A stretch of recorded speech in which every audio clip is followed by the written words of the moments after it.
kelin qilgan sarpolari qaynonaga yoqmadi.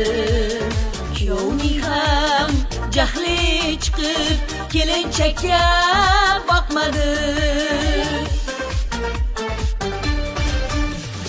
Qudalar qiz uzatgan qudalar rasxod qilgan qudalar borini sotgan qudalar qarzga botib to'lolmay qochib yurgan qudalar.